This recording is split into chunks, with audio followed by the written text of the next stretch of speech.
Be interesting to see how things shape up today.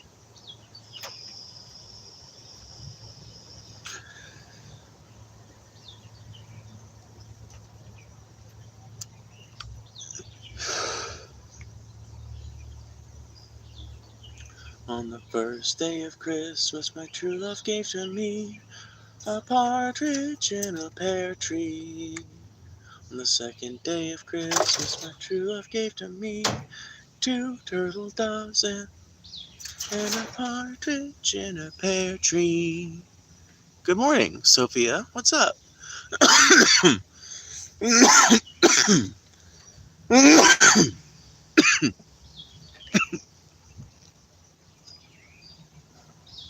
What's up?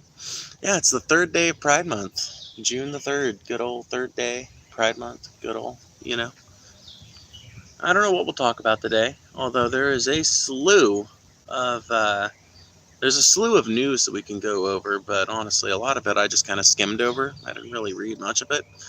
I do know that peace talks are happening between Russia and Ukraine, while attacks are also happening between Russia and Ukraine.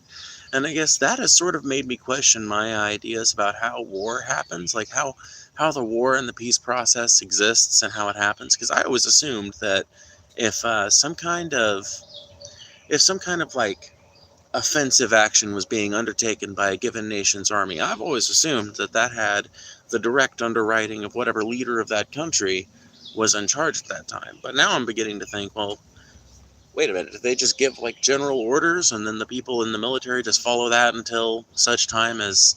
I really don't get it. Like, do people just keep attacking and keep doing... I really don't understand. Maybe this is something I would understand if I'd ever been in the military, but I never have and never will, and so I probably will never truly understand how this sort of thing works. But yeah. What else was there? What else was out there? What was it? I'm sure people can ask me about it later. People can ask me about it as they swing through, and that'll remind me.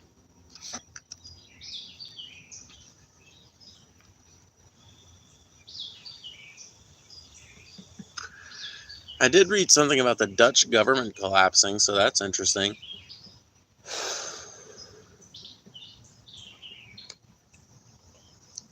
I read an article the other day that said something about how Trumpism is being rejected, not just in America, but in a bunch of countries all over the world. That those sorts of Trumpist kind of right-wing attitudes have been more common, and they've been popping up more in other countries' politics, but that after the behavior of Trump in office, that a lot of countries' politics are actually starting to reject them again. So it's just kind of hilarious to me, It's like how a conservative country will play around with liberal ideas every so often and then get real scared and run back to the conservative ideas, just like a liberal country will occasionally play around with conservative ideas and then run back to the leftist position, Online warfare is a terrifying concept. Oh no, drone warfare. Drone warfare is a terrifying concept as well. I've heard people stop moving when they hear them because it's already too late. Yeah.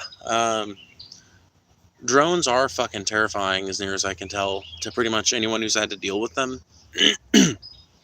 Because they can come out of nowhere, they can see you before you can see them, and oftentimes the only warning you get that a drone is in your area is the sound of propellers. And that sound of propellers can be very easy to mistake for any number of a bunch of different machines.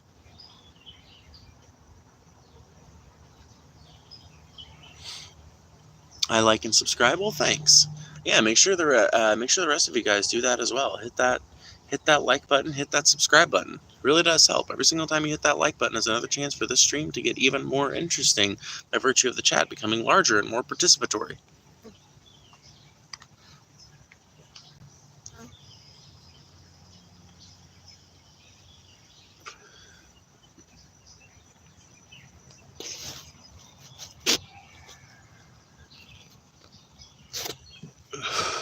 Are you trans? Yes, I am.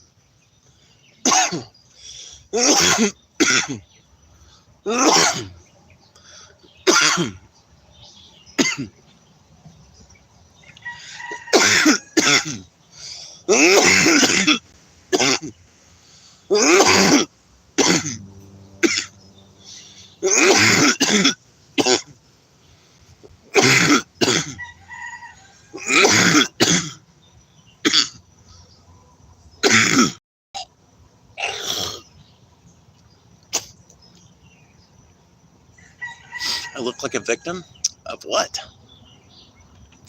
A victim of the fat ray, maybe. Am I a victim of the obesity epidemic?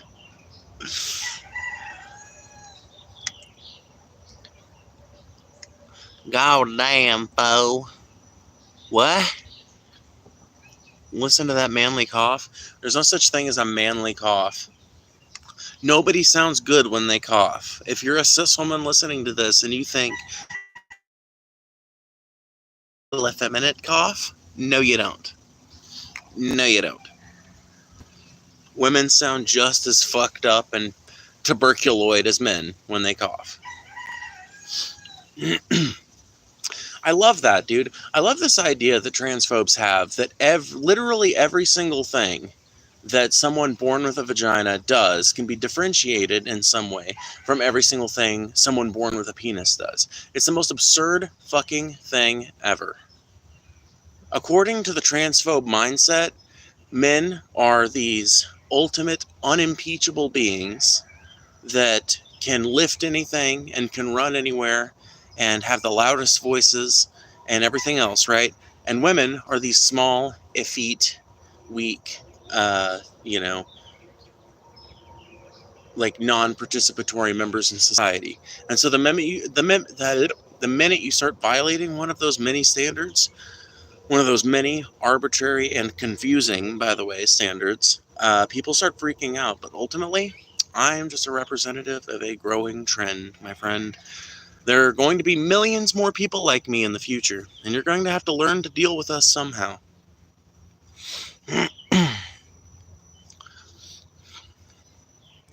Just put the fries in the bag, little bro. How about you just hit that super chat button, little bro?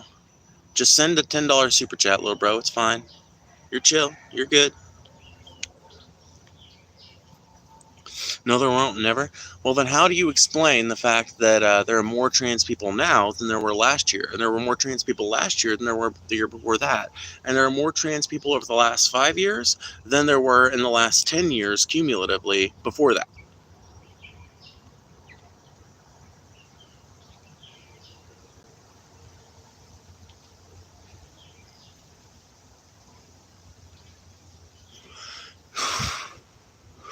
They have to gender everything because if they don't, they have to grapple with the reality that they can like feminine things and that being gay is totally normal. Exactly. The absolute insistence on a gendered mindset when it comes to everything from inanimate objects to coughs is an outgrowth of the need in some people's minds to and some people's life philosophies, the need basically to prevent themselves from ever running up against the idea that being queer is normal, that being queer is not just normal, but a completely positive aspect of human development, a completely positive aspect of evolutionary development. Even if you just want to look at it from a purely utilitarian lens, even if you just want to look at gay people from a purely utilitarian lens, what you end up seeing is that having queer people in a community of reproducing individuals ensures that there are usually some people there who are able to handle the burden of excess children, basically. So a parent dies in that, let's take a tribal community, for example.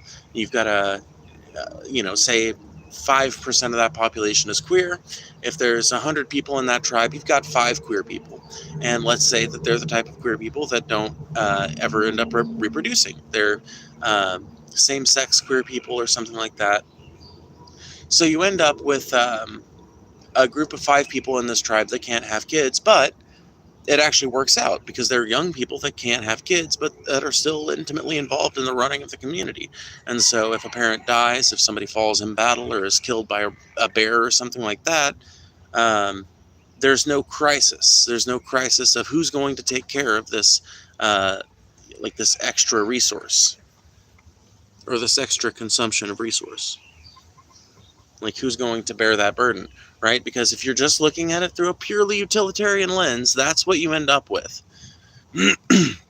Nobody wants to confront that. No, well, not nobody, but the people who are hell-bent on being anti-queer, they don't want to confront that. For whatever reason, they have their minds dead set on the idea that queer people are bad, and that we're wrong, and that we're ahistorical, and all this other shit.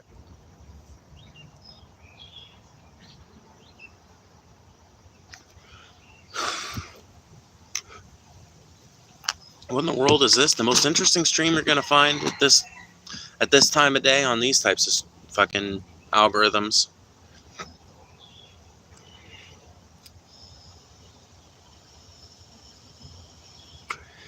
I have awesome nail polish on that my GF put on me, and it glows in the dark as a straight man.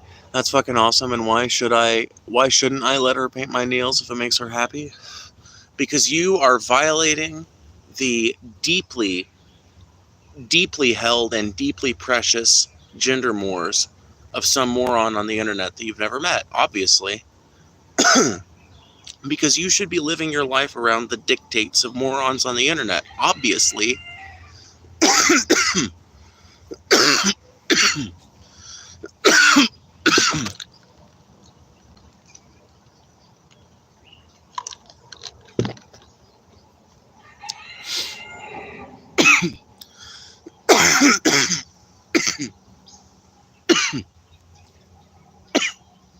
Okay. Yeah, but if the dad dies and you have a queer guy raising the kid, then you're not getting the same effect. Why not?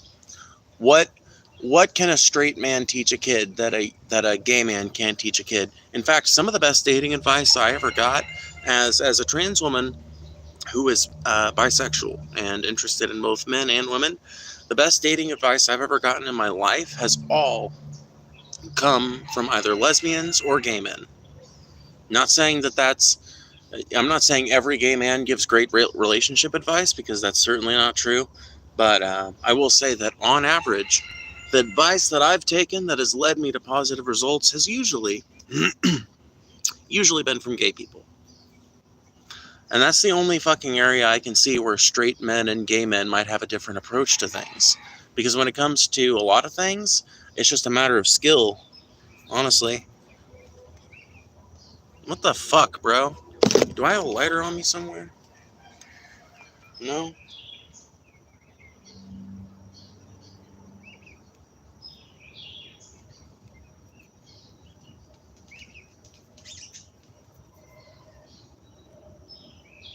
There we go. Had to kill a tick. Sorry. We all need Jesus. I don't know what makes you think this person is any more of a sinner than the rest of us wretched humans. Oh, because haven't you heard? There are human beings who place a greater value on some sins than others, and they think that their word is the same as the word of God, and therefore they judge my sin more harshly than they judge your sin, and their own sin, obviously. There's no hate like Christian love, let me tell you. No, that's not true. But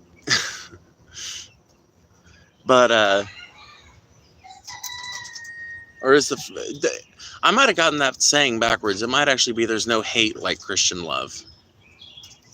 But anyway, it's just the fact that there are some people who are incredibly hypocritical about their religion, right?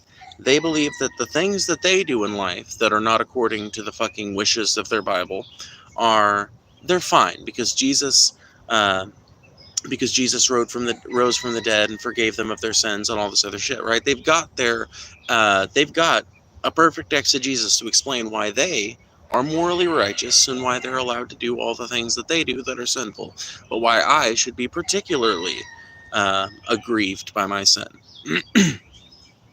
They're not particularly convincing arguments if you're familiar with the Bible, but those are the arguments that you'll hear. By the way, there's 163 people in here. Please make sure you hit that like button. It really does help. And think about it. Even if you don't like me very much, even if we disagree on a lot of things, if you're sitting here listening to me, you clearly like the content. So do me a favor. Hit that like button so other people can see this content as well. And hit the subscribe button and the little bell, because that'll help you find more of these streams in the future. What are you wearing? A really cute blouse. am an atheist. Me too. Well, basically. I mean, the truth of it is, I'm like a hardcore spiritualist that's like really superstitious and believes a bunch of crazy bullshit, but I also believe that the Christian God cannot be real, so that places me in the same community as an atheist, in my opinion. I have a lot more in common with your average atheist than I would in common with your average Christian, that's for sure.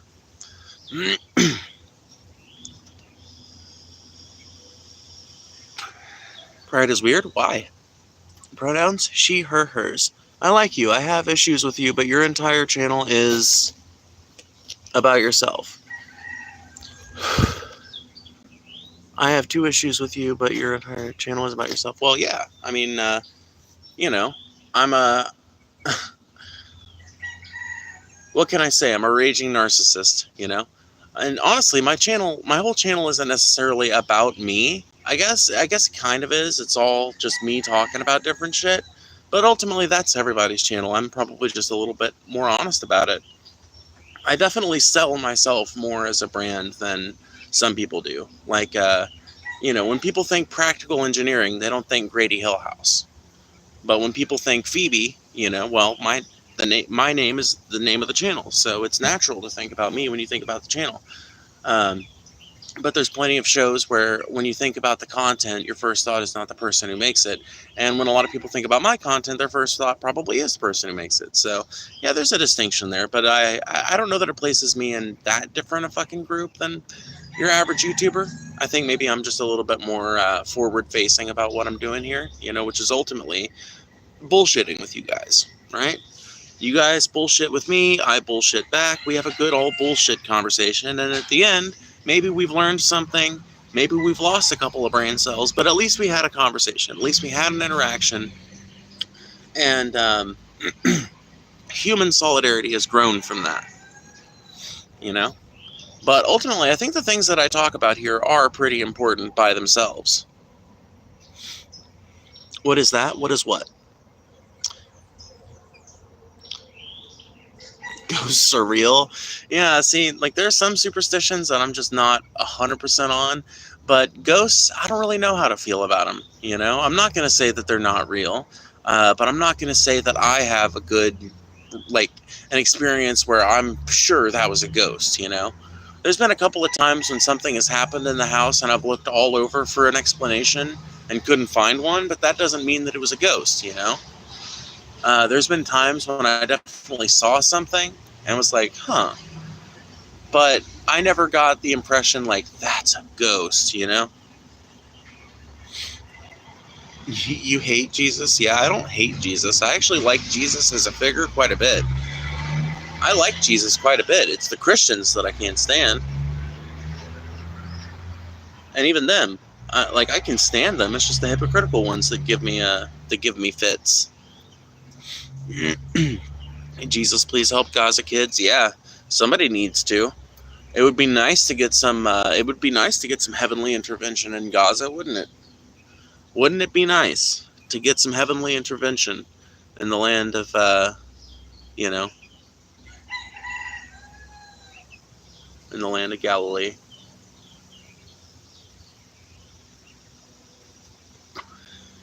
I don't think Jesus would sell money. What is the chorus of that song?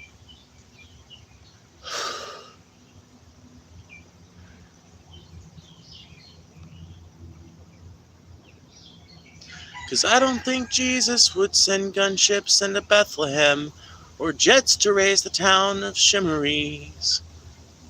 I don't think Jesus would give money to dictators or drive those SUVs. I don't think Jesus ever would have dropped a single ounce of napalm. Who would Jesus bomb? Good song, David Rovics. You should look it up. How do you explain waking up at night and your chest...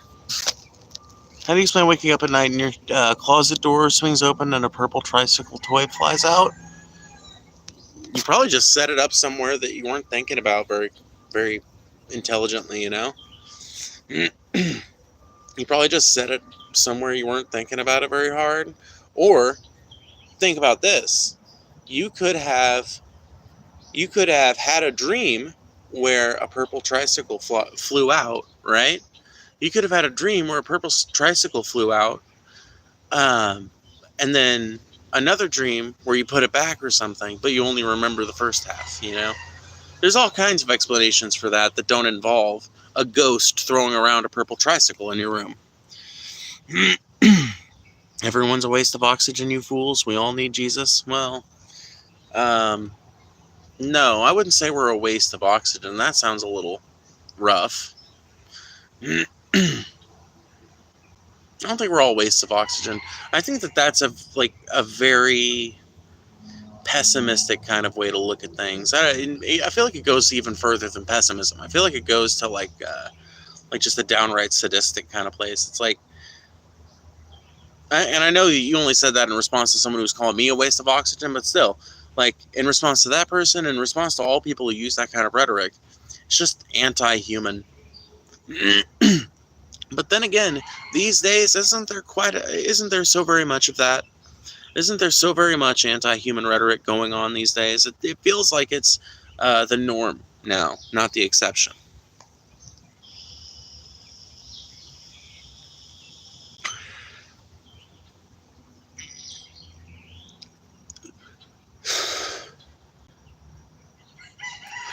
What is a woman? Someone who says they are one or is perceived as such by others and does nothing to correct the record. There you go. Are you boy? No. Get help for what? With what?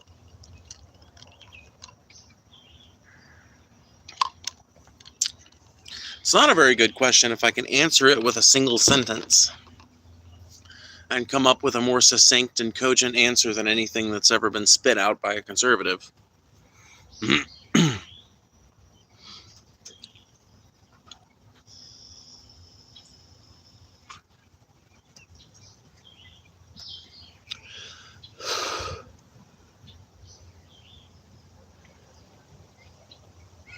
Can you get pregnant naturally without a doctor? No, neither can a woman with MRKH. So I guess if you've got Meyer-Rokitansky-Kuster-Hauser syndrome, sorry, you're not a woman. Even if you were born with a vagina and titties and all the other things that right-wing conservatives associate with womanhood, and reduce them to their body parts. Funny how your definition of woman just like excluded like 1% of the like objectively female population.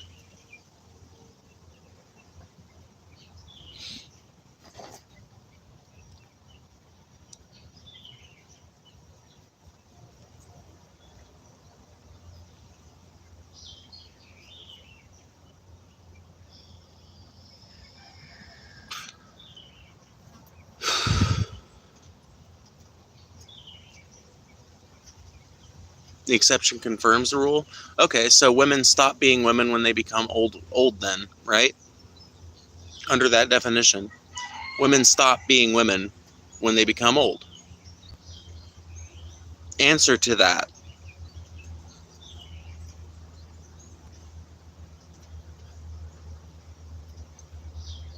I dismissed that question so readily that you still have yet to come up with a fucking answer for it, bitch. You don't own shit.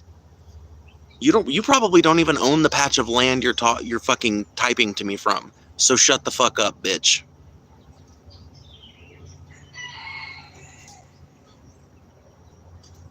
Oh, you own me?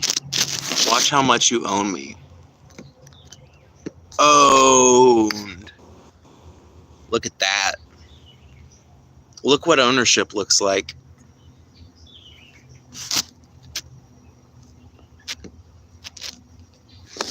Look at what ownership looks like.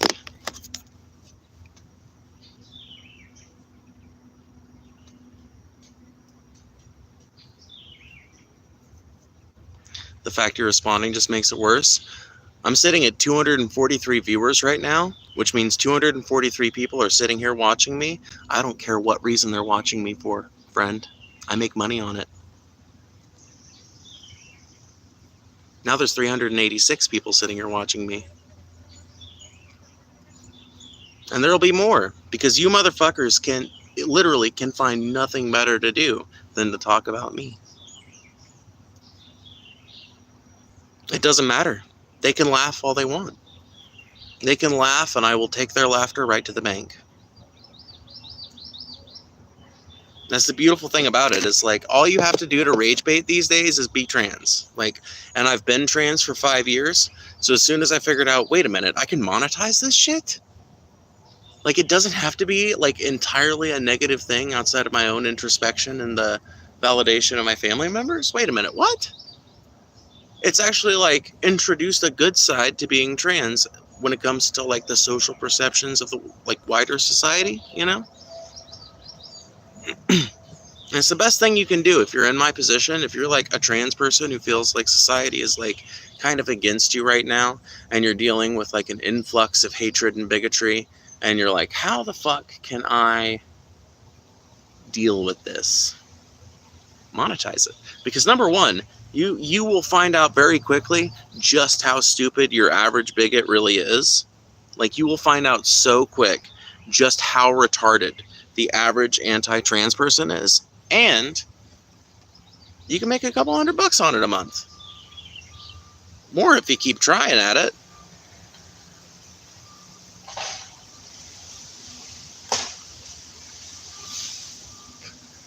Whoa! Dude. A whole fucking branch just fell down right in front of me. That's so cool. Okay, but I am going to fix the chat so I can actually try and have a conversation with human beings. Let's see here. Chat summary on what? Cool. I have new features. Sorry, y'all. I have new features, and it distracted me for a second. Let's do 5 minutes. Let's do a 15-second slow mode. 1.5. There we go. Yay! Readable chat again. Hell yeah.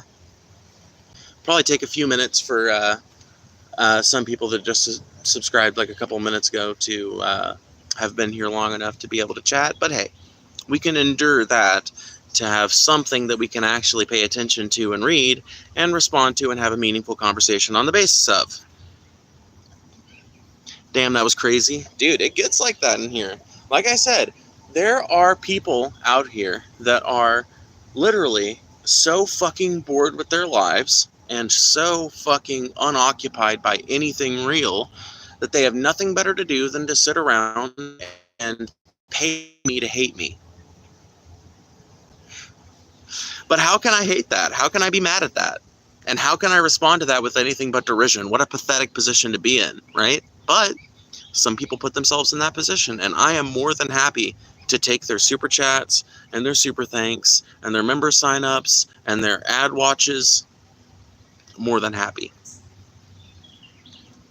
Those people, oh man, you can be way worse than poopy heads here, bro. You can be way worse than poopy heads here. We are all adults. I press the nobody under 18 fucking button when I start my streams, so. Well, it's supposed to be nobody under 18, but I don't think YouTube's actually very good at enforcing that. I think that they, well, that's another topic entirely. Good job on the 35,000 views last stream. Oh, thank you. I appreciate that. Yeah, not my highest viewed stream, but yeah, you know, they've been really successful so far. Like in the last 2 months especially. Honestly, since the inauguration, my popularity has gone way up. So, you know, I honestly, you know, let me thank President Trump for making MAGAs way more open and free with their free time and their hate watching time and shit. Because, dude, you know, before the inauguration, it probably would have taken me a couple of months to reach the threshold for YouTube to start, you know, sending me monthly payouts. But because of the emphatic hate watching of MAGA, I was able to do that in like 2 weeks.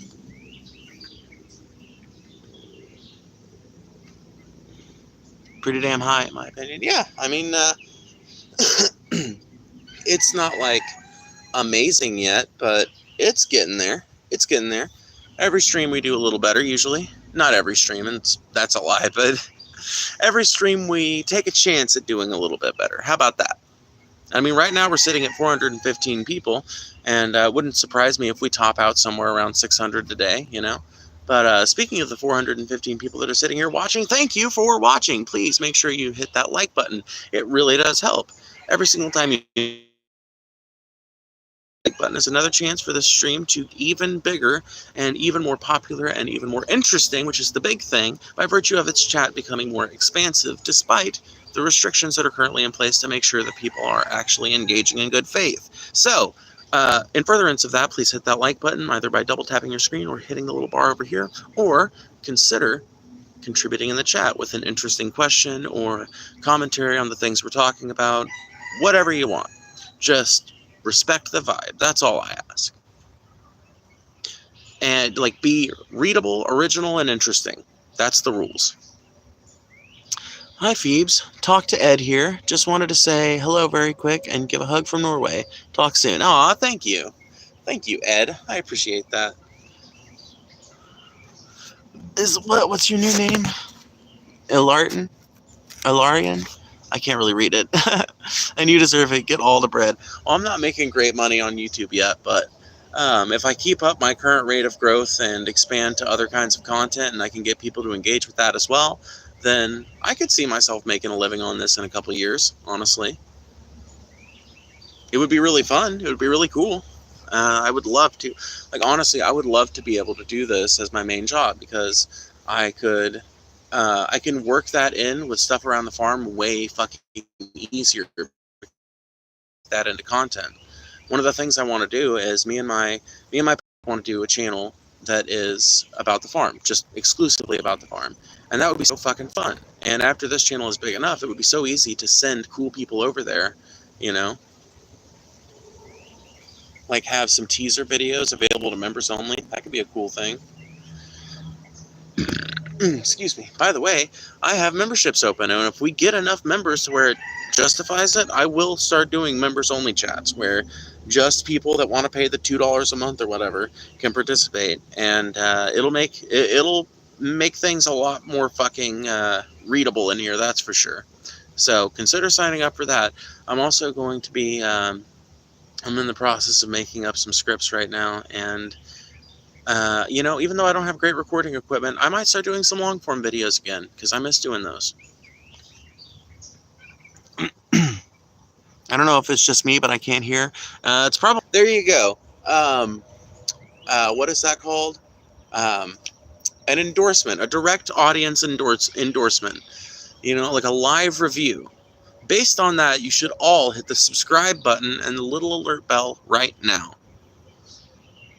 It's the best thing you could do for yourselves.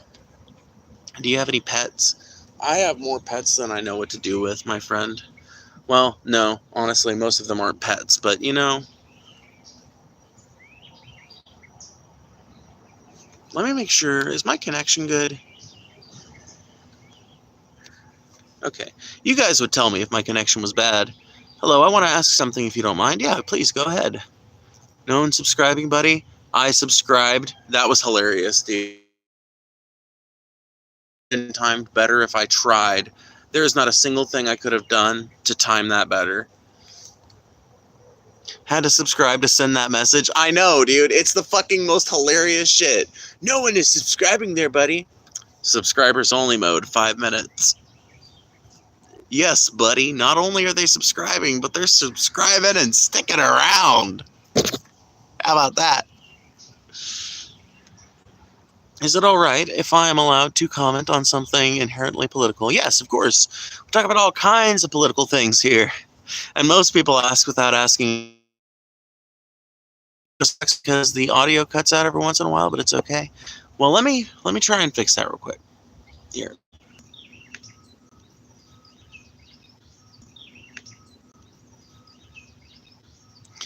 Okay. Am I coming through any better? Test, test, test.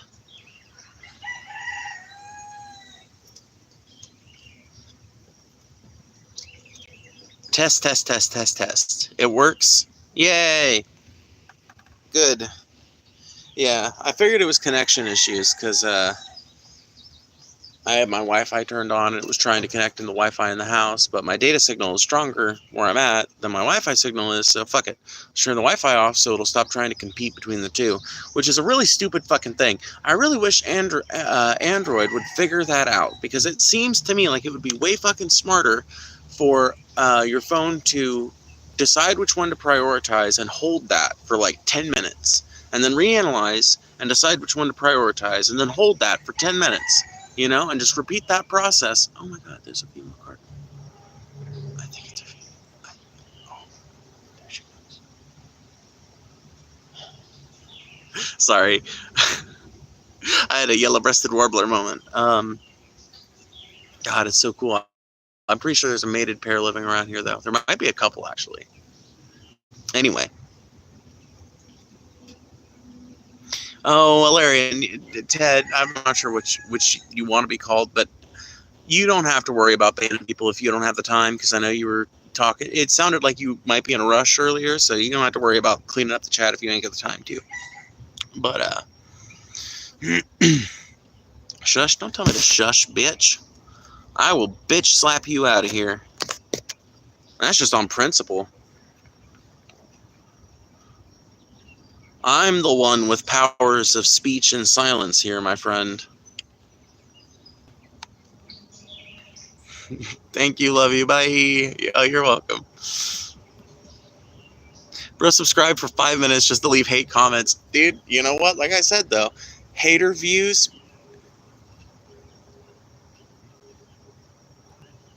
pay just as much as any other kind of views.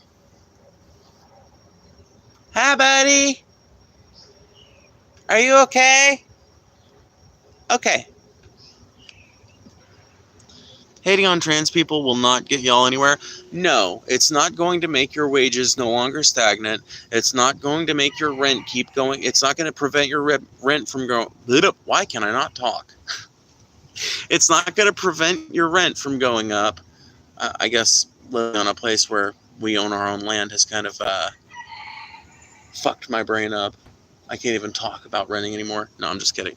But it's not going to make any of the things that actually make your life hell. It's not going to stop them from making your life hell. Hating on trans people is just a distraction from those things.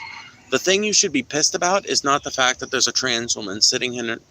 I guess this isn't my backyard. Well, I guess it is, technically. Technically, the other side of the house is the front, and we actually enter and exit through the back door.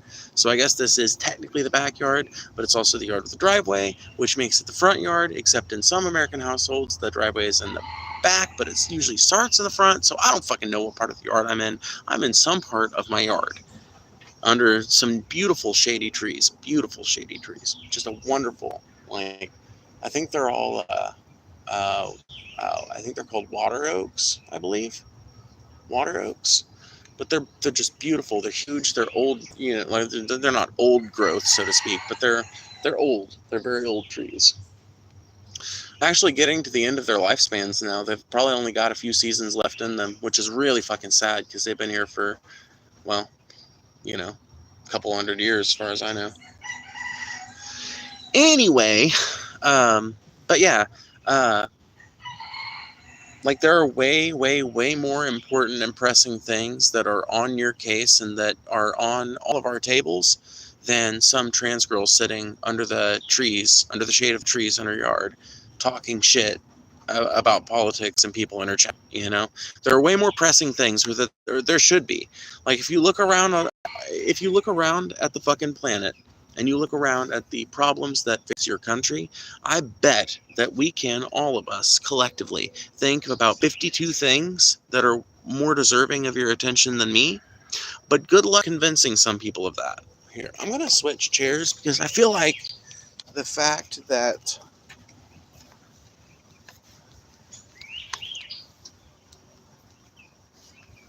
Are you going to come down here? Hell yeah.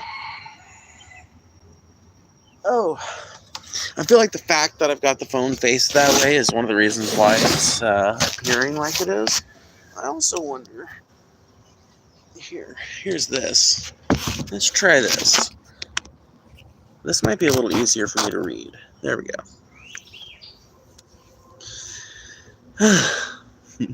Petey Griffin sitting on a small lot of 40 acres. God, I wish I had 40 acres. No, we don't have nearly that much. I'm not trying to brag like I'm some rich landowner or something. We have like, well, okay, in theory, we have like 2 acres of arable land that we have access to, but I think we only actually own like 1.5 acres of that, and we can, because of like events that have happened in life, we only have like reliable use of like maybe 3/4 of an acre. So, you know, but that's 3/4 of an acre more than most people own, which is the fucking saddest thing ever, right? Because human beings in this country used to own the places that they lived, and now that's so fucking rare. It's like it's always been the pinnacle of success, but now it's considered an even fucking crazier pinnacle of success. Also, my partner just walked down here. What's up, baby? I'm sorry, these are such pretty chickens. They are pretty. They're very young still. But, yeah, I can't wait to... But you can tell they look different than the regular chickens we've had around here. Yeah, they do.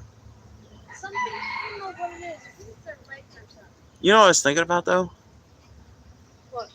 What if we just repaired that thing, that brooder that they're in? Yeah. Do you want to come say hi to the people, by the way? You've been on camera before, so you can if you want to. Hi, y'all. But, I brought our kid down here, but I'm not going to show him. yeah, we don't ever show the baby on screen. But I am going to go over and give him kisses because I love him.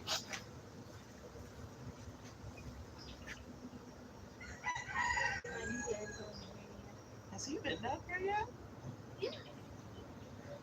Me and my mom brought his bassinet down here one time and brought him down here. Okay. Before we got that. Neat. What is that? That's a... You know? Is that termites?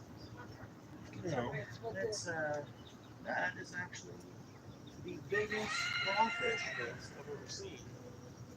That's a crawdad. That's a crawdad hole. They will produce these big mounds, basically.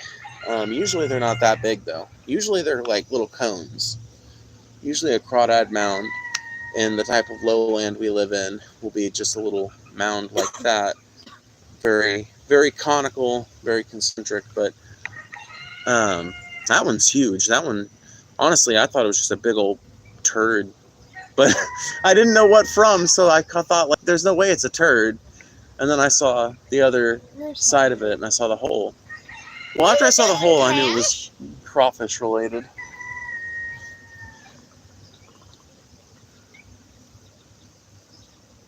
Every side has crazy people. They do not represent the whole group. Most trans people I know are very respectful to potential partners or people they admire and take a no like champs. Yeah, like I have been told no on the basis of me being trans, and I've never lashed out at one of those people. I mean, I might say something like, you know, nowadays I might say, you know, that's to me a strange reason, but hey, at the end of it, it's still going to end with, I understand your decision and I respect that, and I'm not going to try and change your mind, you know? Can I hit your cigarette? Just so I can piss the people off in chat even more. Because there's... Take a hit of my cigarette. Put it on the back.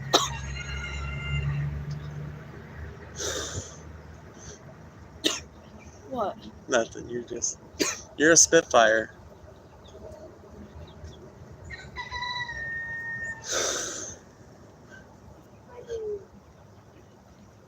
Ready comes out here in a minute. You're probably getting hungry, huh? You getting hungry? You want to go inside? I personally don't support LGBTQ, but to all the haters out there subscribing and typing hate comments will only make Phoebe richer. Yeah, I mean, right now, like I said, I don't make a lot of money on YouTube, but if the trend continues and my growth continues, there's no reason to think that eventually I can't make a living on this shit. And ultimately, a lot of that living probably will be derived. You did put that out. Okay. Yeah, it's an ashtray. Okay. Train coming.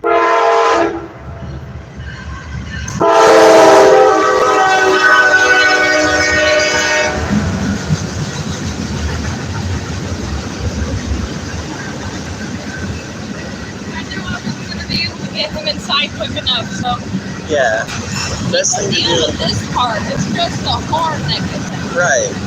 Well, yeah, I'm glad that you cover his ears because he doesn't need to hear a big sound like that. I know. He's gonna be obsessed with trains just like I was, dude. When I was a little kid, because I grew up here, basically, because this is where most of my memories ended up being formed. That's why I was so fascinated with trains when I was little, like real little. And to this day, I'm pretty fascinated by trains. It's funny. It's so cool. You just wanted it. You just wanted the train. He's like dividing his attention between us and the train.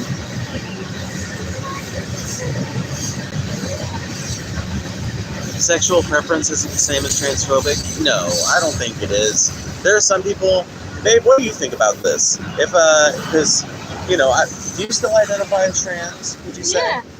Okay. The gender Like fluid gender fluid? human.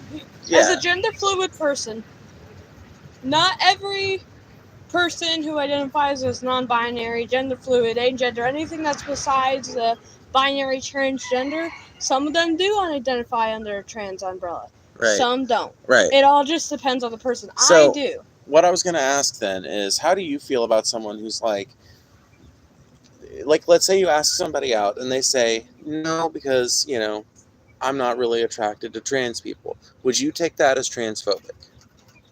No. Okay, I wouldn't either. Because, I don't know, maybe this is a hot take, but, what were you going to say? Especially as somebody who's gender fluid, that's why I'm surprised Jesse is with me. You know what I mean? Like, personally...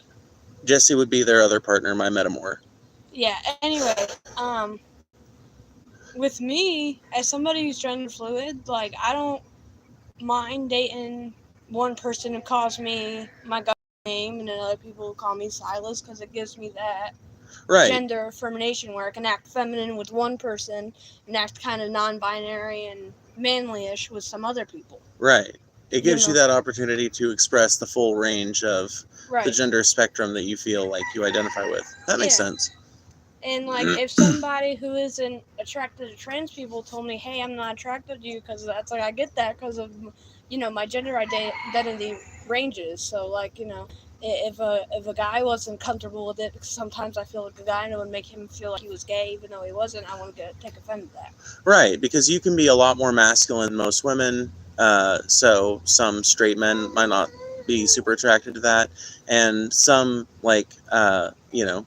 some lesbians might not like the fact that, like that as well, right? So yeah, that makes sense, and that's kind of how I feel about it too. Like, the fact that gender and sexuality is such a broad spectrum and human attraction is such a complex thing makes it hard for me to judge someone on that basis, And honestly, Dexter kind of helped me make me realize that gender fluid people do regularly share two names, and it kind of made me feel better because I was kind of like, I like the name Isabel, but I like the name Silas, and I was like, how do I do this? And me and Dex were talking about it, and he's like, yeah, why don't you could use two names, and I was just like, oh my god, I just finally... That's the gender question I've been having. I mean, there are straight people who do that. There are literally straight cisgender people who have that system. They just don't think about it like that. They'll make fun of people like us for, I know. He's just excited. I think he doesn't understand where the train went. He's like, now it's gone, and the comforting vibrations aren't here anymore either. Yeah. But I think, straight people will judge, not universally, but some straight people will get judgy towards trans people for doing that sometimes, or gender fluid people in particular. But the fact of it is, it's something that they will do too. Like, how many people have a name that their family calls them, a name that their friends call them, and then a name that some other group of people calls them, right? Seriously. That's how it was for me. A lot of people growing up would call me Izzy or my mom called me Iz or Izzy. A lot of other people would call me Izzy. My brother would call me Isabug or Monster growing up. Right. Let's see. One of my other friends... Which has got to be, the cutest kid pet name, by the way. One of my other friends... one of my mom's friends, I'm his kid, but I like them too. I would call him Big Person, he would call me Little Person, so... So you can be any gender or no gender at all? Well, once you realize that gender is ultimately just a social construct, then yes. There are some people who don't feel like they align any particular way. There are some people who feel a little bit different based on how they're feeling that day. And it's something that I think human beings have an urge to reduce it in complexity and make it seem like a less like a more black and white thing than it actually is. But the truth of it is that gender is very much shades of gray. Even if you look at it from a binary standpoint, gender means a different thing now than it does in the 1970s, and it meant a different thing in the 1970s than it meant in the 1940s. It meant a different thing in the 1940s than it meant in the 1910s. I mean, in the beginning of this country, women couldn't vote. Now it would be, uh, you know, it would be fucking like the antithesis of American values now to say that women shouldn't be able to vote, right? So gender means different things in different eras, even if you look at it from a binary standpoint. But I mean, I know with me, there's some, like, the way I explain my gender fluidity to people is I feel everything and nothing all at once. It's like sometimes I'm everything, sometimes I'm nothing, sometimes I'm one or the other, sometimes I'm both. Sometimes I'm all three. yeah, no, I get it, but there's some people who I don't think understand it as well. I think honestly a lot of people who don't really have any compunctions with their gender as assigned at birth, I think some of them do have like a hard time understanding trans people because they're coming at it from this standpoint of like it being such a foreign experience to them, you know? I think gender has always meant the same thing, but it hasn't. We can just look back at like think about how high heels, right? High heels are now considered feminine fashion, right? But high heels originated as a way for men to avoid slipping on blood and shit in butcher shops, or as a way to stand above the fray, basically. Um, Dresses were made for men too. yeah, I mean, a lot of, think about this, right? What is the difference between a kilt and a miniskirt? Nothing. Except one is longer. One is longer. Okay, yeah. So what would be like a knee-length skirt? Would be the closest comparison to a kilt in terms of feminine terms? Yeah. So like ultimately, what is the difference between a kilt and a knee-length skirt? One's thicker than the other. Right. That's the main difference. One is made with tartan, and the other is usually made with silk or nylon or something like that, right? But it's a very slight difference. And ultimately, a woman can look very attractive in a kilt. And in fact, there are like bagpipe regiments in Scotland and shit where women members wear kilts. And do you know that pink used to be a boy's color? Yeah, and blue 100%. was a girl's color? And all children used to be dressed in dresses. Universally. There is a very famous picture of Franklin Delano Roosevelt, one of the best presidents we've ever had, wearing a dress as a little boy, because that was just standard practice back then. Gender at the time definitely meant the same thing. No. I'm gonna go get Okie dokie, yeah. a bottle. It sounds like, it kind of looks like he's getting a little agitated, for sure. Hold on, I give him a kiss before you go. Been awake for too long. I think he's hungry.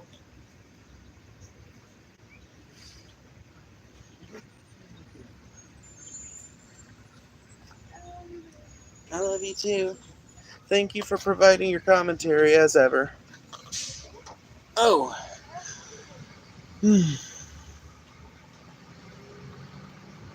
Sorry, y'all.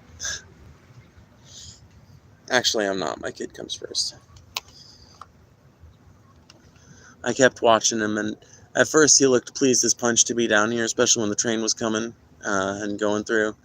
And he slowly started to look excited, and then playful, and then excited, and then agitated. And I was like, oh, okay.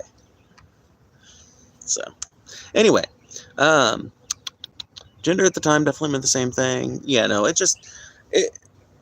we can have a difference of opinion on this, and you can continue to be a chatter, but ultimately I just disagree massively.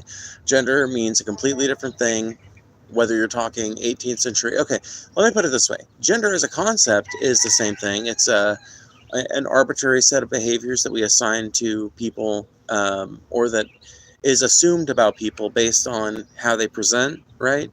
Um, it's interrelated to sex, but not intrinsically tied to it. Um, that remains true no matter what century you're talking about. But in terms of what gender means for the people who enact it and the people who live under its framework, that means a different thing depending on whether you're talking about the 2010s or the 1990s or the 1970s or the 50s or the 40s or the 1910s or the 1850s or the fucking like 2600 BC, you know? Like, go back through any era of history, like connect any two dots in history, and you will probably see very different presentations of gender. And if if the internet has proved anything, it's that you can do that with the world map as well. You can plug any two different points on the world map and see two different ideas of what it means to be a woman, what it means to be a man, and what it means to be any other third gender that might be recognized, or any other like exotic genders that might be recognized. My 50-something-year-old stepfather thoroughly believes that gender and sex are the same thing. It's infuriating. It can be really annoying talking to somebody like that, especially because you can just look at all the things that are seen as feminine now and point out how at one point or another they were considered masculine, or how at one point or another there was no gender assigned to them at all. But good luck getting... I mean, the idea of a hat, right? So women, people don't realize this, but if you look at pictures of women from honestly, the first time you see women in hats being like popularly portrayed, as far as I can tell, in American culture, is like the Old West. And then after that, it slowly becomes more of a women's fashion item. And by the time you get to like Queen Elizabeth's time, you're talking women who wear hats regularly. But it's something that our culture changed on, right? Originally, that kind of headgear was reserved for men. Then it became kind of a unisex thing.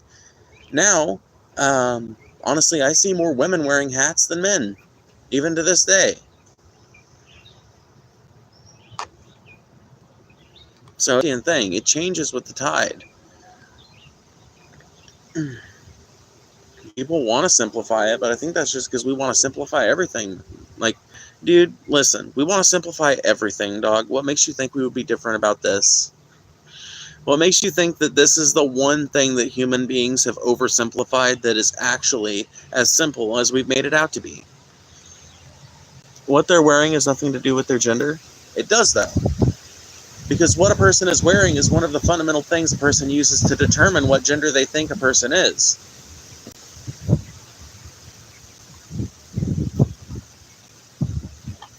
And gender is almost entirely perceptual.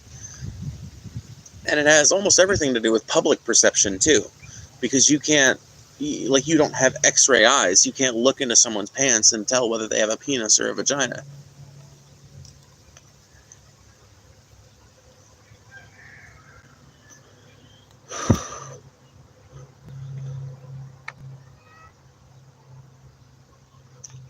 Double D, you just have a wildly fucking misinformed idea about the history of gender expression.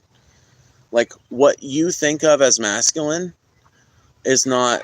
Like, name for me some masculine things, for example. Just name for me some masculine things. I'm curious as to what your idea of masculinity is.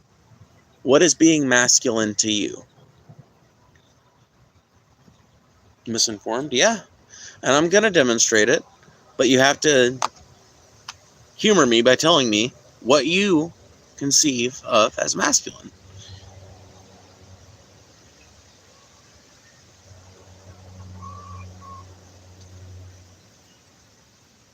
I work in the tracking industry. What a woman/man wear is the same, so it's gender neutral. Trucking industry. Yeah, that's true. I mean, there's no gender specific clothing assigned to you on the basis of that job, if that's what you're trying to say. A lot of things are ultimately, everything ultimately is gender neutral. It's People who are insistent upon the idea of gender, who gender things, right? They are the ones who determine, oh, woodworking is a masculine craft, or cooking is a feminine craft, or whatever. It's all hazards. We got men in kilts and women in long pants. Yeah, there you go. Fucking unisex clothing for sure. Dude, I'm actually really glad that so much of what human beings are expected to do for work has become more casual when it comes to like what you can wear to work. Now, a lot of jobs still aren't, but many have opened that door pretty widely open. So that's pretty neat. Same thing with fast food, other than the hats, of course, but that's because women usually have longer hair. Yeah, I mean, in that case, it can be more of a like safety issue kind of thing. But even then, in a lot of cases, there's like a choice of hats and rules about hats that are based on your length of hair that aren't really based on gender expression at all, right? That aren't based on sex or gender expression, that are just based on whether or not you have a certain length of hair and what you have to do with it if you do.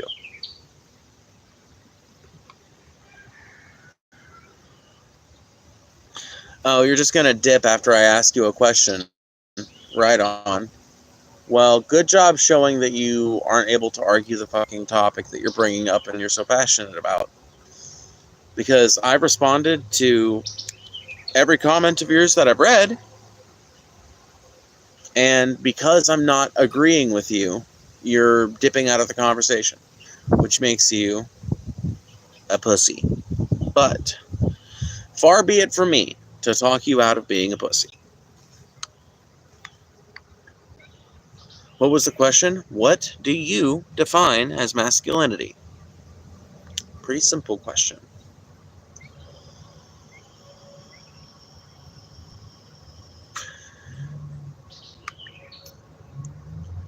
Yeah, but Deuteronomy doesn't say a man shall not become a woman, or a woman shall not become a man. So, at best, that little verse from Deuteronomy, God, that's a fucking hard book of the Bible to say the name of. Anyway, that little verse from Deuteronomy, at best, is an admonition against cross-dressing, which a transgender person is not doing. For a trans person, dressing as the gender that they were assigned at birth would be cross-dressing.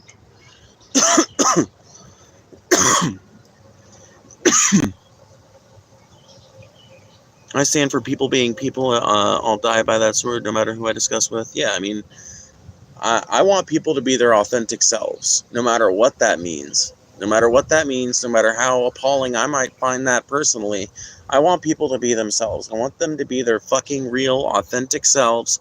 I want them to do something that makes them happy and makes them feel self-fulfilled.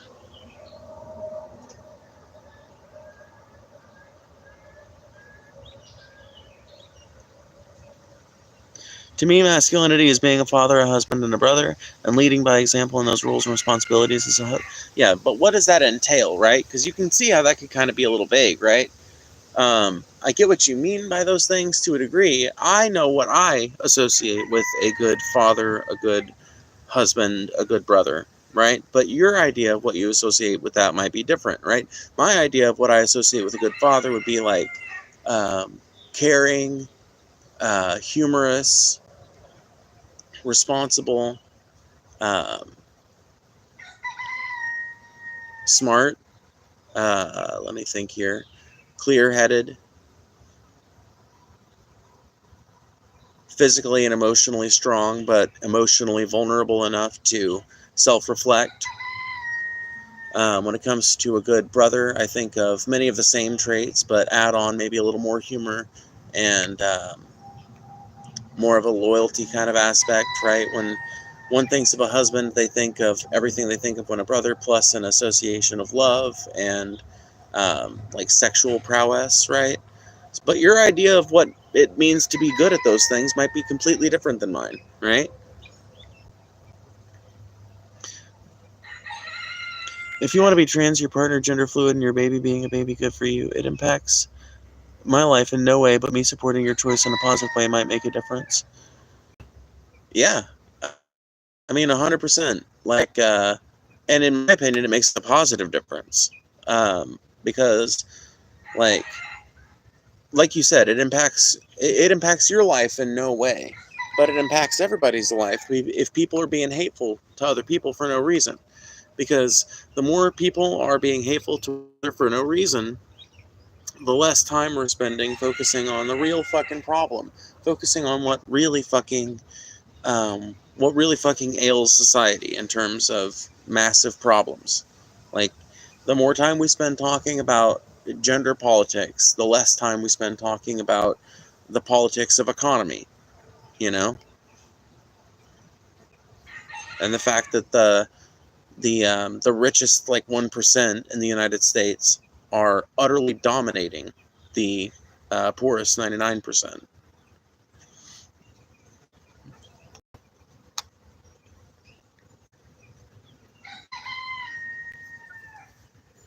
You do you? Well, thank you.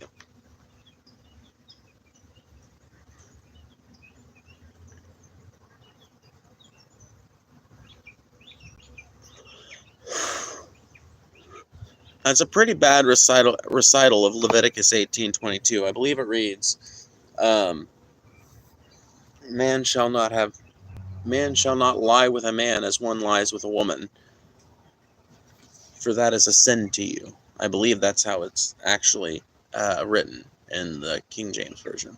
But there is considerable debate among the Christian community as to whether that verse has actually been translated correctly. There's substantial reason to believe that it was actually mistranslated when it was recorded, and that the actual verse should read, "Man shall not lie with a boy as one lies with a woman, for that is an abomination." It's an admonition against pedophilia, not an admonition against homosexuality, in my opinion. Yeah, homies don't lie to each other. Even Leviticus was down with honest friendships. Yeah. The Romans, though? What about the Romans?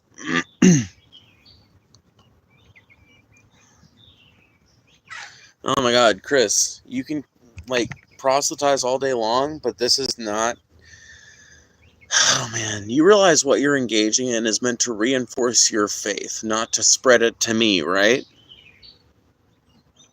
Because it's not successful. Were you converted by someone browbeating you into being a Christian? Or did a tragedy happen in your life and you suddenly rediscovered the church after a long absence? Or were you raised in it and you never questioned it? Which of the three? I almost guarantee you weren't browbeat into it by some fucking internet evangelist. Friendly reminder, please ask our lovely host a polite, thoughtful question. Yes, please. I read most of the questions I get in here. I try to engage with them, especially if the chat's going nice and slow like it is today. You know, it's not too fast. It's been pretty cool. By the way, I have super chats and memberships open. If I get enough members, I will start to do members only chats, so keep that in mind. And if you want to send a super chat, I read every single one. So if you have a comment that you feel like just isn't getting read for whatever reason, you want to make absolutely sure that it gets read over, please send it in the form of a super chat. And finally, like the live. It does nothing but help your experience, because the more people see the stream, the more people are likely to chat. They've got to subscribe first. You've got to engage on some level of good faith, but that does nothing but increase your the value of your experience. So consider liking the stream. Goodbye, everyone. I'll remember you in therapy. Thank you, Delaney. Yes, I'll remember you all in therapy as well, bro. No, actually, I remember the good folks from my chat, the folks who make me think and add to the conversation and everything, but the people who are just faceless trolls and shit, they pretty much exit my mind as soon as I get off the stream. God is good, and we are all created equal. We will be judged on the day of our spirits leave this earth. Finding God has been the most peaceful and most worthwhile relationship I've found. Yeah, I'm glad that you have that. I'm glad that you have that, but I hope you understand why some people are why some people have an aversion to it, maybe, is a good way to put it. Like, as a person who had a pretty negative experience growing up with the church, not necessarily, I guess, with the church, really, but with the concepts that the church forced me to think about, and maybe some of the rhetoric that my church used.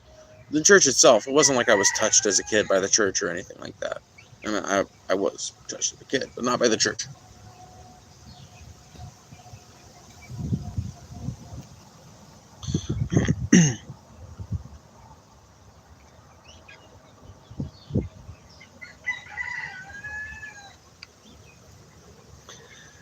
Find any translation of the Bible that says the man shall not lie with a boy. Can someone go find me the translation of the Bible that says that, please? Can someone go find it real quick?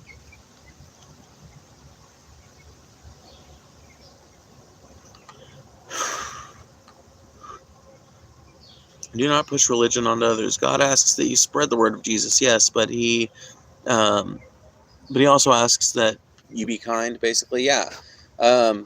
That's something that a lot of people in the Christian community have a hard time reconciling, right? Not everybody.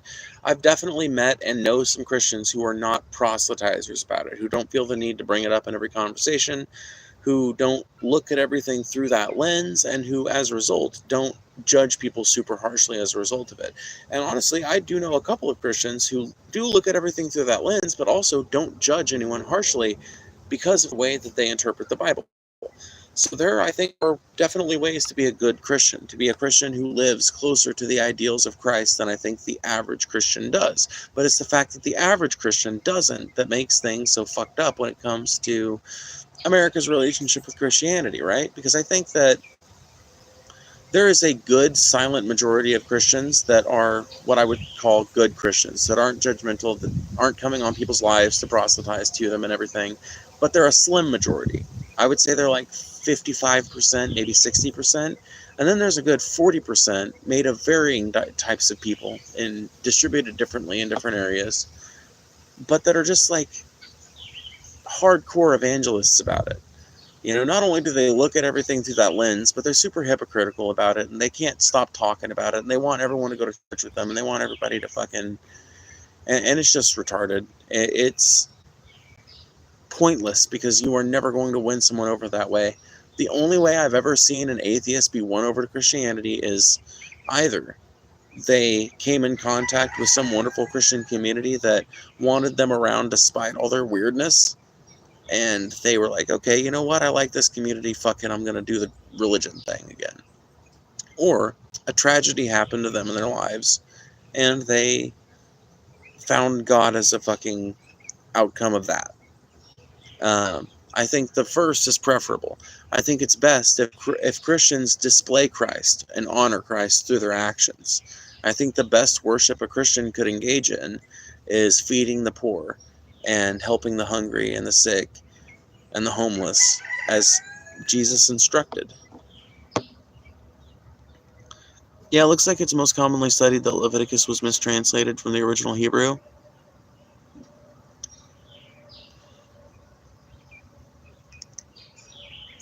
Yep.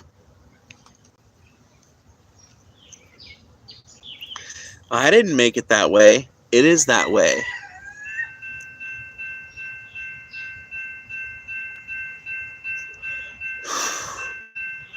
Yeah, Bookblaze, if you want to link the source, if you have it up still, feel free. You have the power of links in here, so.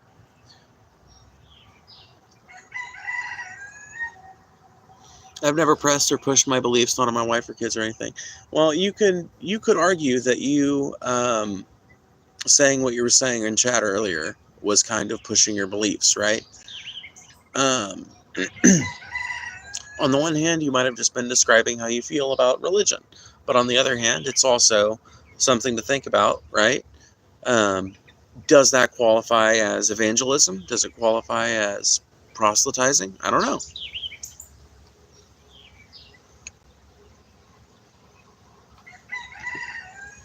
What you smoking? A triple berry vape. And a gas station vape that it's just only words on it are gold and silver. So And I'm grateful that you haven't, but you have to acknowledge that there are others who have. Right, yeah, that's another problem in Christianity. It's like, have you guys ever heard the phrase "all cops are bastards"? ACAB. Anybody ever heard the phrase "all cops are bastards"? The reason why that, like, here's the theory justification behind that phrase, and let's see if we can apply this to Christianity, right? So the leftist theory behind the phrase ACAB is that all cops are bastards because some cops are bastards, and the ones who aren't bastards watch the ones who are bastards be bastards, and they, like a bastard, don't do anything about it. They try to do things about it, they mess around with the concept of doing something about it, but ultimately they either don't do anything about it or are rushed out of the force on a rail. And therefore, the force is kept dishonest and corrupt by the action of corrupt cops to ensure that cops that are less corrupt, or that are not personally corrupt at all, are corrupt by virtue of their staying silent about the horrible things that their department is doing. Now, could there potentially be good cops who are kept unaware of all the dirt the department is involved in? I'm sure that there are. In fact, I think that some of the horrible things that some police departments have been accused of wouldn't have been possible without the not just silence, but the complete unknowing and awareness of some of the things going on. But you have to assume that a lot of them know and are kept silent by the good old boys club, or the system of corrupt police who are willing to be corrupt to other police to ensure their compliance. You give somebody a badge and a gun and a right to kill, you introduce a lot of fucking psychological problems into that person. You introduce a lot of stress factors. You introduce a lot of impulses that they might not have otherwise been able to act on. Genuine question. If you are a blind person going a pathway which leads to a cliff, wouldn't you warn them? Yeah, but if you're going to make the fucking claim that the stakes are that high when it comes to Christianity, then I'm just going to have to laugh, because nobody has ever demonstrated hell to exist, right? If you saw a blind person walking toward an uncertain future, would you warn them? I mean, I guess it depends. Do they have a guide dog? Do they have, okay, let's say they don't have a guide dog. Do they have, a little walking stick, And either way, I think the answer in a situation like that, if it's a blind person facing an uncertain future, is not to warn them, but to accompany them, right? And so, even in that way, I think that your argument would just reinforce the idea that a good Christian should seek to be among the sinners, among the the wretched, right? I love these kinds of conversations, by the way. I love doing exegesis as an atheist. I think it's fun.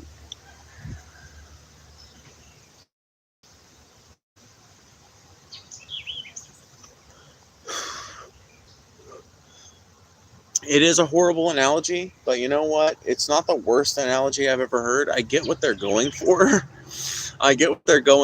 But it is a pretty horrible analogy. Because, like I said, the stakes are not that high. In the example, you know that there's a cliff, right? Honestly, I can tear this apart. I can tear this example apart even further just by analyzing a few facts of the case. So, we know that there's a cliff. Do we know for a fact that there's a cliff? How do we know? Have we merely heard that there's a cliff, or have we actually went down there and looked?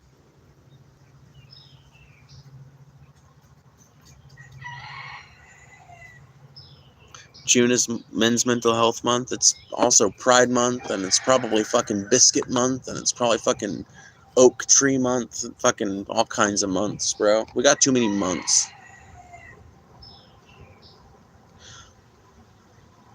I'm not particularly defensive of the idea of Pride Month, just because, I think that we should be proud of ourselves, at least, for being able to be out every day of the year. I think that you should be an ally of queer people every day of the year.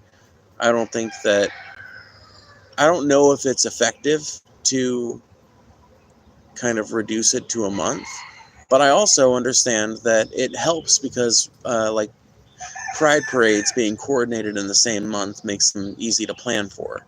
And, pride, the fact of it is that pride as an event began as a protest.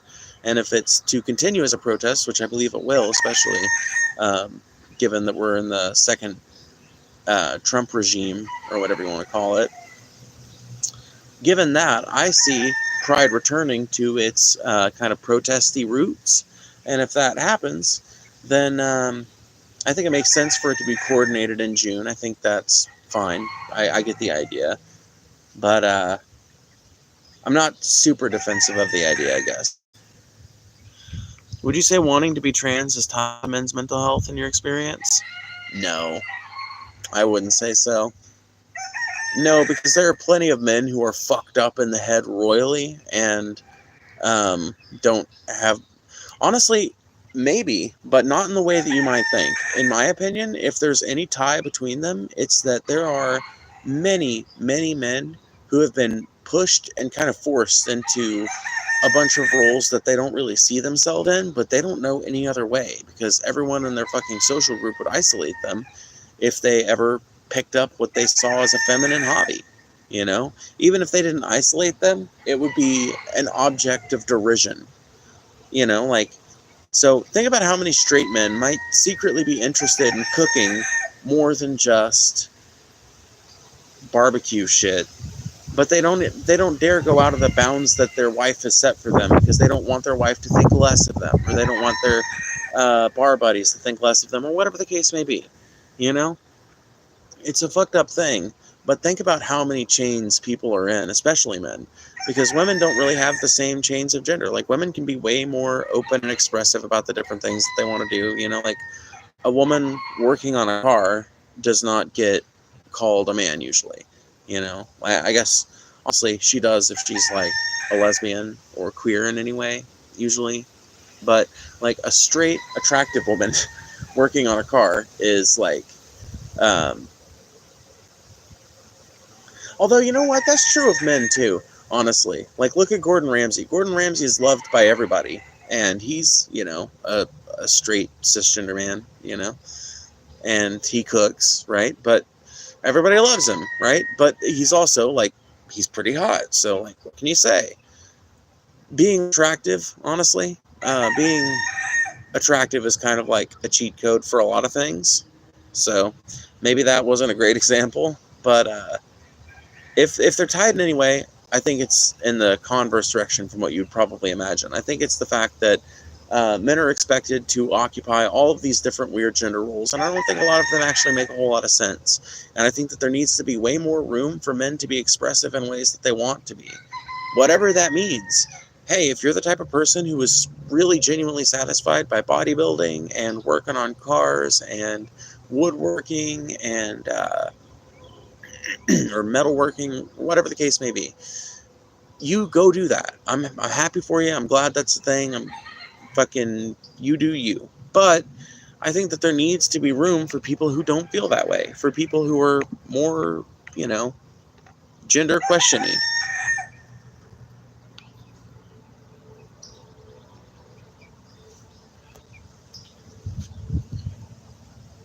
So being a trans is a way out of being a responsible man and getting out of uncomfortable situations? Huh? Where did you get that? How on earth did you get that?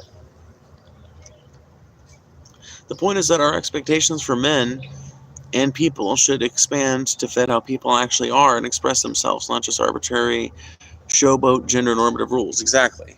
Like, there's no reason why a person should be shamed because they have a hobby that doesn't align with a bunch of arbitrary fucking traits that we've assigned to someone's having a penis, or are perceiving they're having a penis, It's a ridiculous set of social constraints that makes no fucking sense if you analyze it from outside the confines of our society. It only makes sense within the narrow confines of the dumbass society that we've managed to conjure up.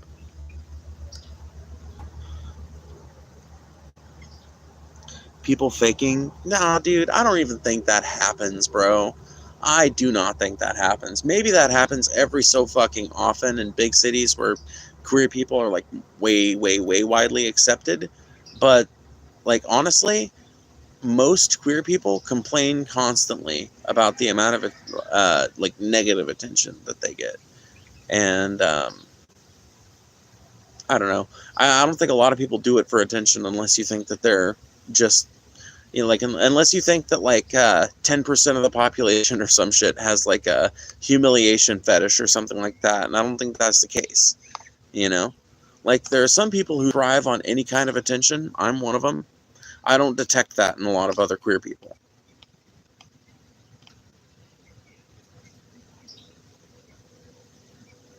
What is a man? I mean, ultimately, that is subjective. It depends on the person you ask, you know? Ultimately, though, you can define it as a man is all of the behaviors that we associate with men and that we associate with a person on the basis of their appearing as a man to us in that moment, you know? So a man is whatever you think when you see what you think of as a man walking by. It's whatever you imagine that to be. Like, it's all of the adjacent behaviors and expressions that you imagine that person might be capable of or might lean to because you have perceived them as being a man. No, what is the definition of a man? That's what I just said. It's not imaginary, though. It's reality. It's not, though. It is entirely arbitrary and imaginary. It's a set of ideas. It's a set of ideas expressed through behavior.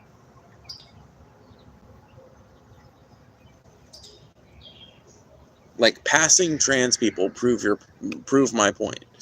Like passing trans people prove my point, because when you see a trans woman and you don't recognize that she's a trans woman, when you see a trans woman and you're just like, oh wow, that's a really tall lady, you literally prove at that moment that gender and sex are different things.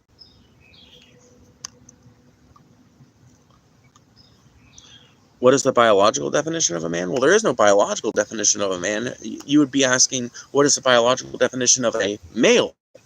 Which is an organism with a penetrative genital structure. Yeah, there you go. An organism with a penetrative genital structure.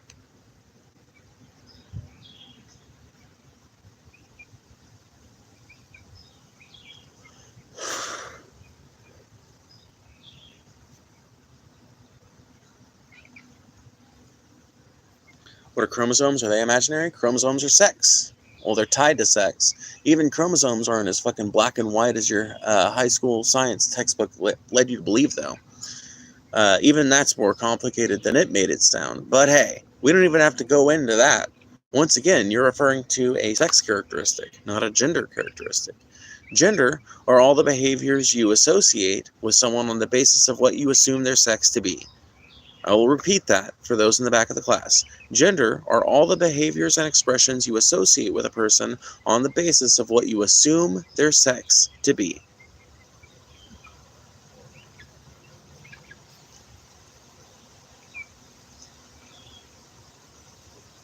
I wasn't correcting you. Yeah, no, I wasn't trying to correct you either. I was just saying, like, if they wanted to phrase the question like that, they would have to be more specific.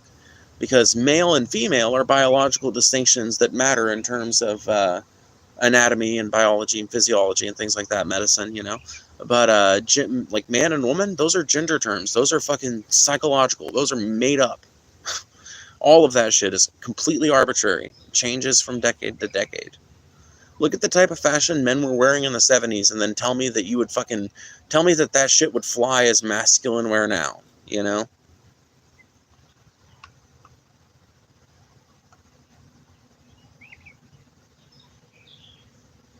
If I dress in camo and I hide in a bush, that does not make me a bush, right? But I think you're missing the point a little bit. I feel like you might be missing it on purpose. A trans person does not think that they like are going to start growing a vagina because they start presenting as the gender they identify as. It's recognized that sex is a little harder to change, although it can be done. Like, what is your argument against a person who actually goes through with a sex change procedure? Like, okay, sure. Like, let's see. I want to see if you're genuinely anti-trans, or if you're what I call a transmedicalist. What is called a transmedicalist? So, let's say I were to go through with hormone replacement therapy all the way through, and got sex reassignment surgery and top surgery as well, and was 100% like. Let's say the only thing I didn't change was my voice, because whatever, one can simply choose not to talk, right? So let's say I don't voice train, but I change literally everything else about my body, and I am now indiscernible from a tall cis woman. At that point, is that person still a man?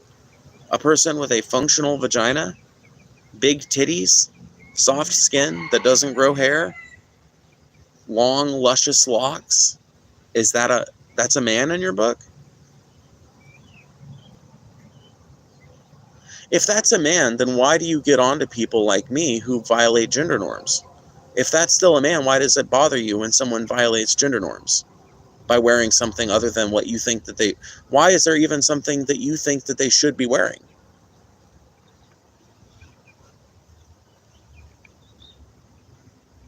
If it all just comes down to whatever you were born with, then what do clothes even matter? Like, in terms of gendering them.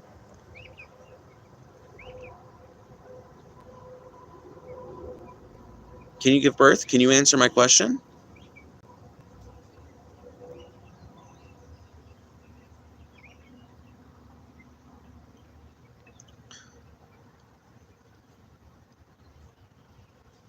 I'm waiting.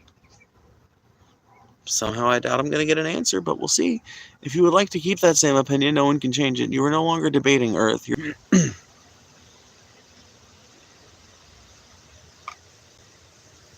Because according to you, it doesn't matter what sex change surgery you get or anything else. It matters what you're born with.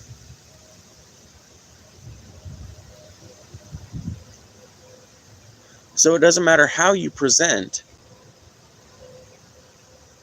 You're still a man. And so, if it's an immutable characteristic, why is there an expectation to maintain some kind of divided separation? What's the impetus there? Why? Like, why? Let's just reframe the argument a little bit. Why does a man have to wear any specific kind of clothing?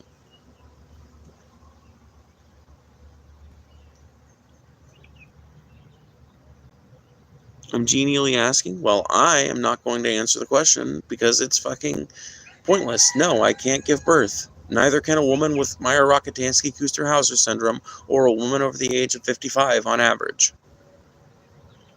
Does that make either of them not women? No. Any more than it makes me not a woman.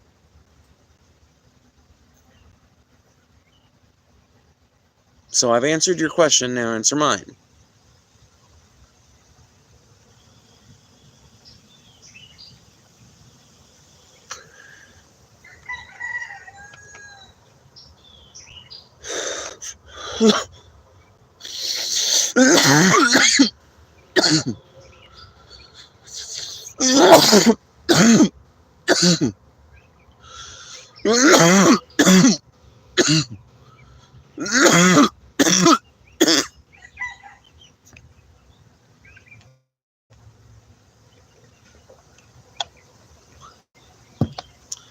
Isn't an 85-year-old woman still a woman?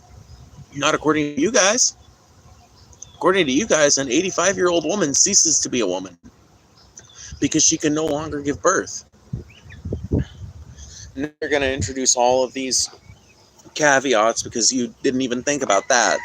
You didn't even think about that because you haven't thought about that issue. You haven't thought about this issue that much. This is probably the first time you've seen a trans person actually making content online in months, if you've ever seen one of us making content online, and you are intrigued by my presence, But ultimately, you haven't thought that much about the issue, so you're not familiar that much with the arguments. And I'm not judging you for that, by the way. I'm not making fun of you or anything. I'm just saying, as a trans person who's been out as trans for like 5 years, I've thought about this shit a ton. And I've argued with people about it, for endless, uncountable hours.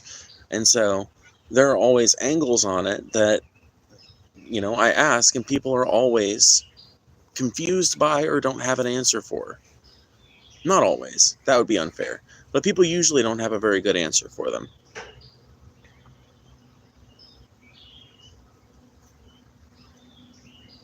Repeat the question, please.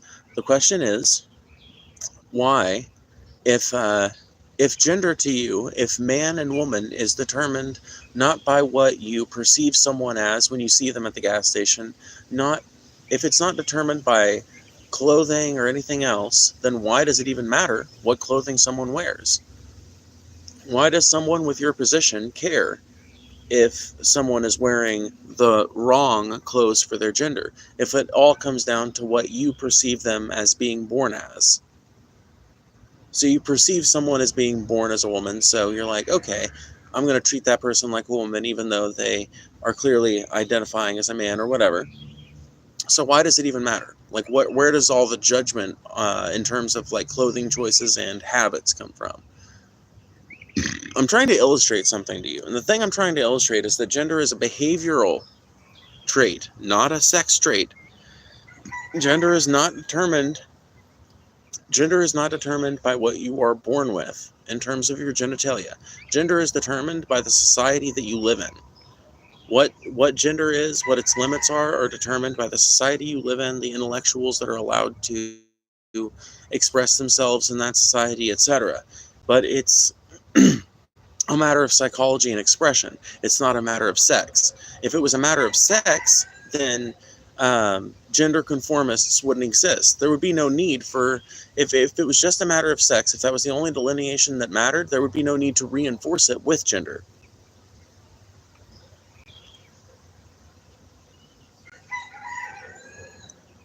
I don't think it matters what someone wears. Interesting.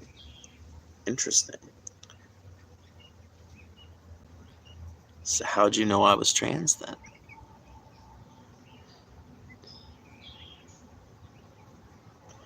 I love it when someone walks right into my traps.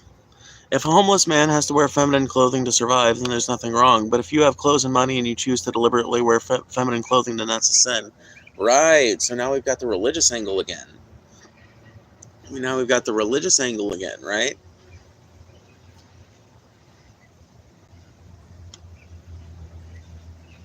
But I would simply argue that it's a sin for you, not a sin for me.